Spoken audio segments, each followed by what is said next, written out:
Dear students, welcome to the online classes program of Higher Education Department, Punjab. It is Department of English Language and Literature of Government Postgraduate College, Attic. Here, I am Sharif Zahid, Assistant Professor of English. Well, gentlemen, we were sharing our ideas about universal compulsory education as propounded by Bertrand Russell. Then the next rather more important point he gives us is about the defense of a country, but he puts a condition that in all civilized countries, who the countries are civilized one, where the vast majority of the population is highly educated, rather all of them are illiterate. So they may be called as civilized nations because illiteracy does not create any type of civilized attitude mostly. Then he has assigned this duty to the teacher that his students should not have a limited approach, rather they should adopt a liberal, world over, universal approach.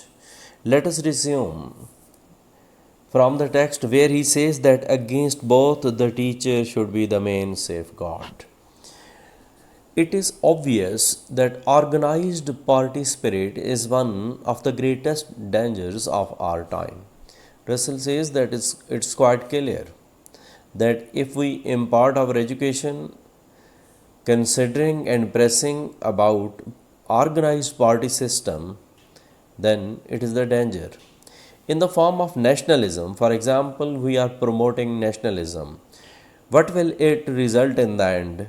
It leads to wars between nations because no nation is ready to submit herself before the other nation. Every nation considers to be superior and supreme, and in others form it leads to civil war. If they are not going to fight against the other nation, what will they do? They will indulge in civil war. Now, Russell gives the solution that what should a teacher do? It should be the business of teachers to stand outside the strife of parties. The duty of the teacher is that not to indulge himself into the problems of the parties. And what should he do? He should endeavor to instill into the young the habit of impartial inquiry. He should inculcate, he should try himself that his students should make a habit of knowing the facts from both sides, leading them to judge issues on their merits and to be on their guard against accepting ex parte statements at their face value.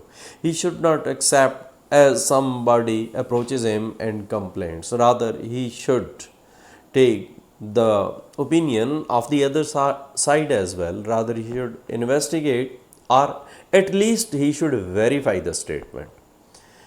What a nice duty is that the teacher should not be accepted to flatter the prejudices either of the mob or of the officials. That he should not make happy to his superior ones, or the teacher should not consider that he should be appreciated everywhere by the community. His professional virtue should consist in a readiness to do justice to all sides. What is his professional beauty? What is his professional quality? Or what is his professional duty is that he should extend justice to all sides. And in an endeavor to rise above controversy into a region of dispassionate scientific investigation, he should always inquire objectively. He should not involve his passions with one party or the other. If there are people to whom the results of his investigations are inconvenient, there are chances some people may not be happy. then what should the community do? He should be protected against their resentment. So the teacher should be given protection unless it can be shown, and he should not be protected. But when and how? Unless it can be shown that he has lent himself to dishonest propaganda by the dissemination of demonstrable untruths. When there is something evident and it can be shown and it can be demonstrated before the people that he was telling a lie. So, perhaps after giving this much debate, Russell has reached the first essential, as he says that this is the function of the teacher, because for the first time he has used the word the function of the teacher, as the title is functions of the teacher. The function of the teacher, however, is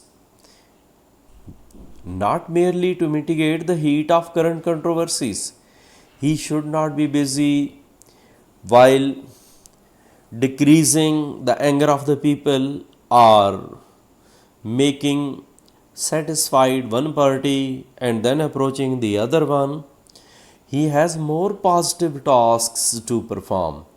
So it is the low level of his duty.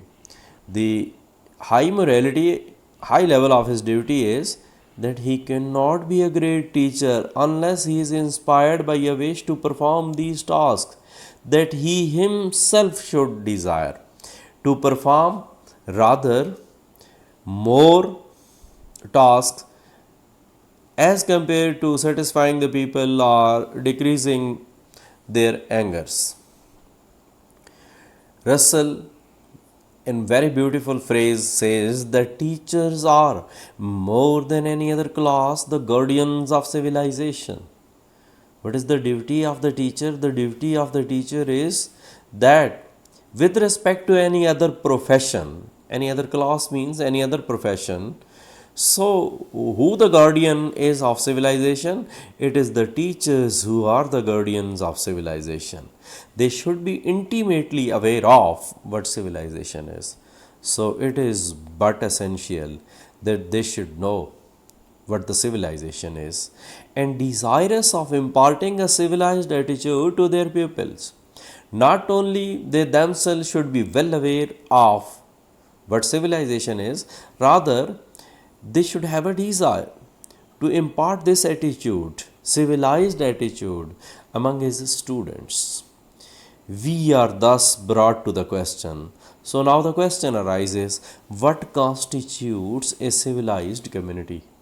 That how does a civilized community form? How does a civilized community become?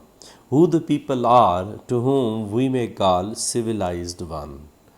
The answer is that this question would very commonly be answered by pointing to merely material tests. Whether we consider a community with respect to material progress. A country is civilized if it has much machinery, many motor cars, many bathrooms, and a great deal of rapid locomotion. So, do we consider a country civilized one where these material comforts are there? For example, machinery is there, many motor cars are there, many bathrooms are there, and a very effective railway service is there. To these things, in my opinion, most modern men attach too much importance. Of course, the people of the day consider these material comforts as a symbol of civilization. But Russell does not agree. He gives his own viewpoint that what civilization is. So he says that civilization, in the more important sense, civilization is a thing of mind, not of material adjuncts to the physical side of living. He does not give weightage to these material comforts. Of course, they contribute in our everyday life, and Rather, they are our comfort.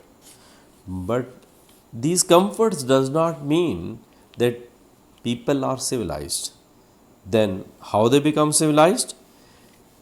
It is something which is attached to your thinking.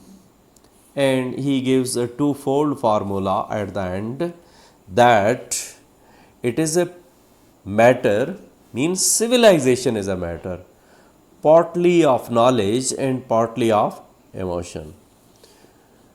Here we end today's lecture because he has given the detail of both these things, what is knowledge, what is emotion, in the forthcoming paragraphs. Thank you very much for patient listening and happy watching. Stay blessed.